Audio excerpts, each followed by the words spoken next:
I want to talk with you about the importance of always being a rookie. Not a Wookiee, a rookie. I hope to persuade you that you should not actually be good at everything. For some of you, that is a concept so foreign that I might as well be speaking Italian. But for some of you, it may sound like a lifeline and a reprieve. I hope to show you that if a type A, perfectionist, introverted, executive nerd can become a fringe-loving, sequin-wearing, passionate ballroom dancer purely through the power of being a rookie, there's almost nothing you can't do if you're willing to be a novice for a little while. We need to talk about the importance of always being a rookie, but we need to take a quick detour first through the danger of being a master. As we move up in our careers, as we take on community leadership roles, as we age, as we stockpile skill, all the forces in our lives push us away from inexperience and newness and rookiedom and risk and toward mastery and experience and knowledge and stability. This is usually a good thing. We get paid and promoted for talent and skill. And it can be fun to be the professional hot property, to be the star of your athletic league or the most experienced volunteer. Awards and promotions, even our own social media, they highlight what we already do well. But that can create a very subtle pressure to be perfect, to think that we have to be the ideal employee, the perfect parent, the best community leader. We can almost fetishize talent and prioritize it over courage. We can become trapped by the expectation of expertise and the fear of incompetence. And we have to acknowledge our context. We live in a culture that likes to make fun of people who just aren't very good. You know this. American Idol made a fortune betting that you wanted to make fun of bad singers.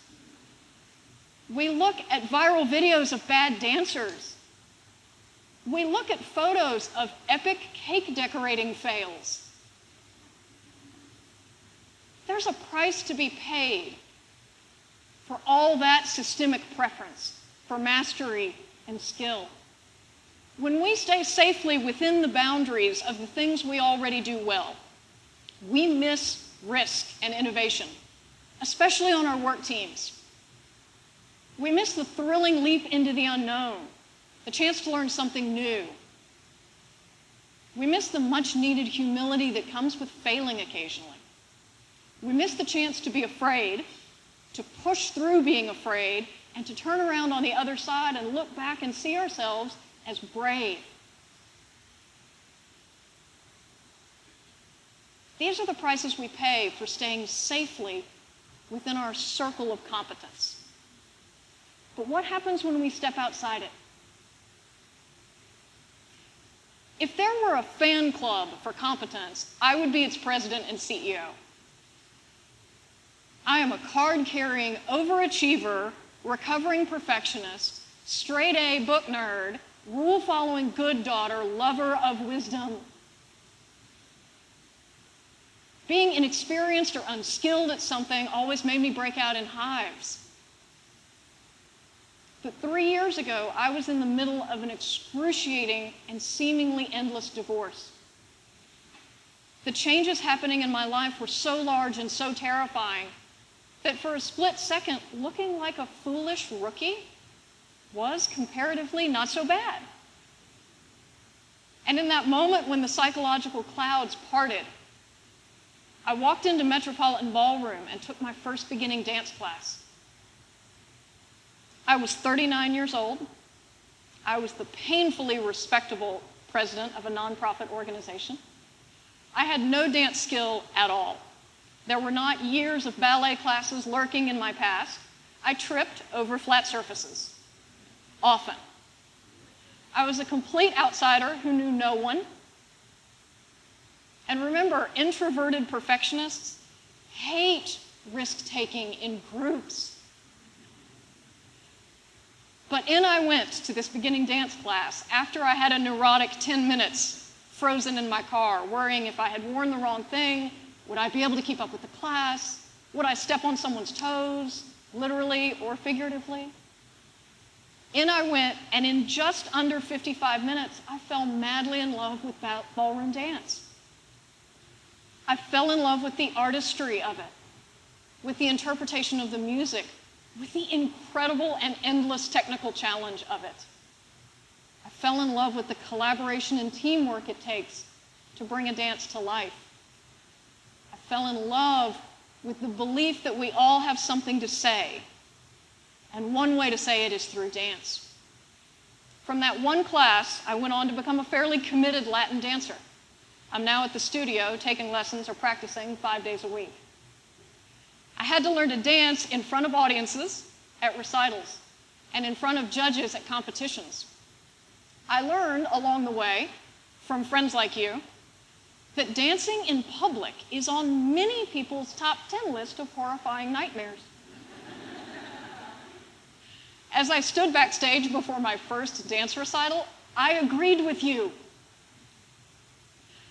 I had to adjust to being the rookiest of rookies. By definition, I was the worst one at the dance studio. Every day I walked in, every single person there was better than I was. I wasn't used to being the worst one in the room. I had actively avoided every situation in which I would ever be the worst one in the room. And I had to learn to ignore the voice in my head that said, "You look ridiculous dancing this cha-cha."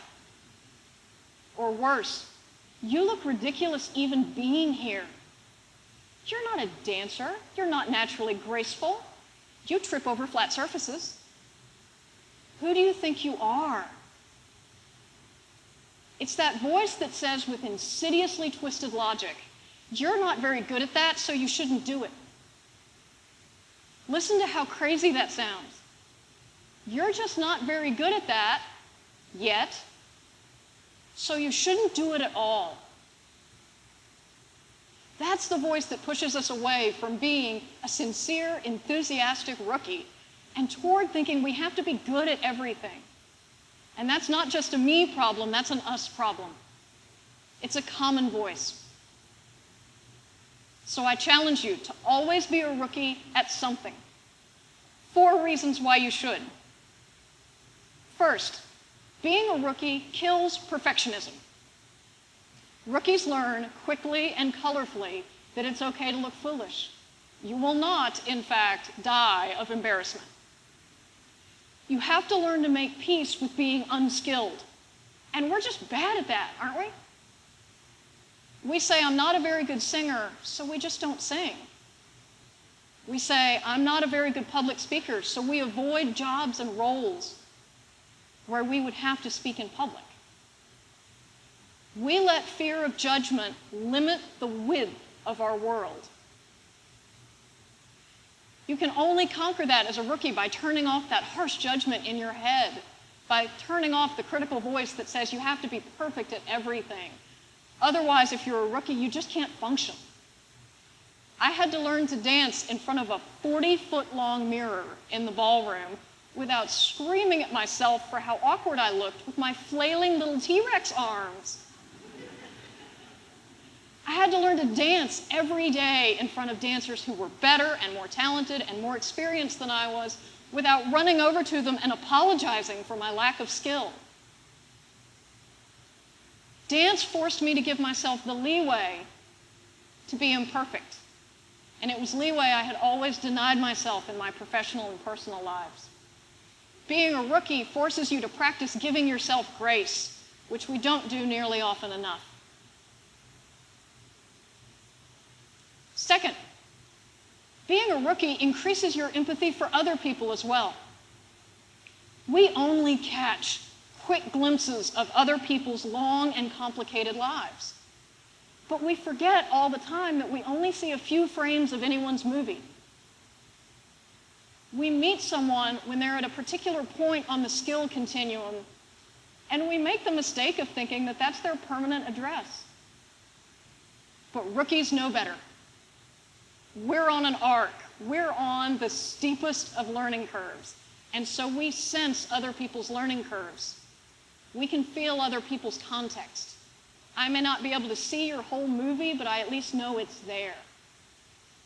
When I now see new dancers in the studio, I think, 6 months or a year, I can't wait to see where they are.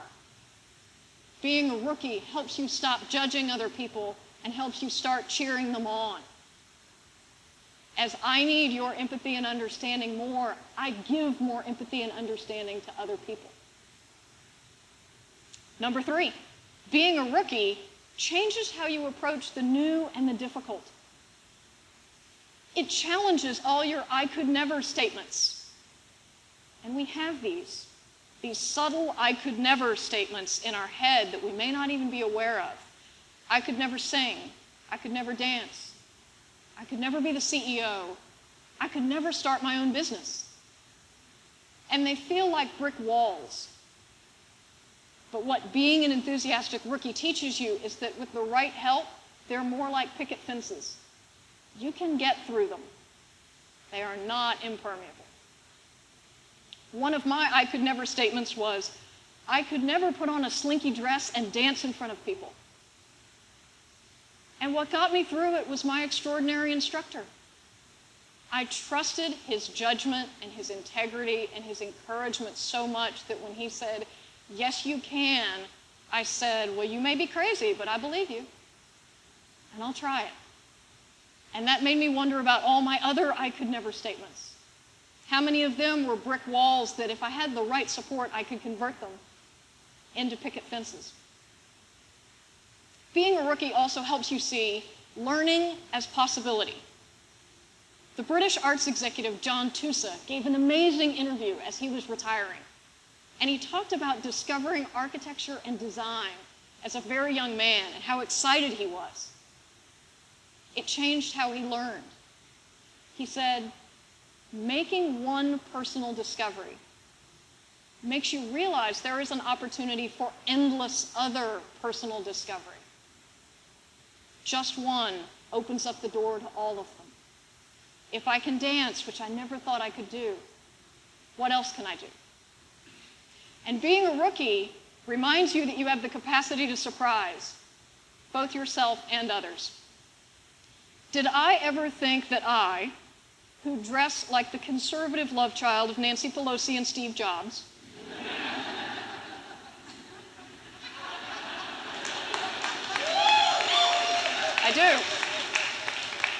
I do.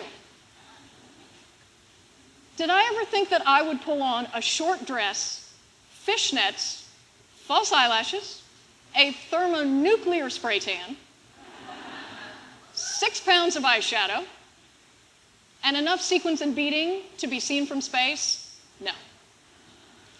Did I ever think that as I learned all the Latin dances, I would also learn how to look sexy in front of an audience? No. As an executive woman, I didn't know I was allowed to look sexy in public. Being a rookie helps you create a map to that land beyond your comfort zone, that place where you surprise yourself. And having a map makes return trips easier. Finally, being a rookie may help you find what saves your soul. One of the dirty secrets of adulthood is that we must have multiple sources of happiness. You cannot invest all of your emotional well-being in your job or your spouse or your children or your hobbies alone. Much like retirement planning, diversification of happiness is essential. But how do we know where to invest for our own happiness? It's a challenge because we are terrible predictors of what will make us happy. We're so bad at seeing that in advance. And you know this is true. Look at our love lives.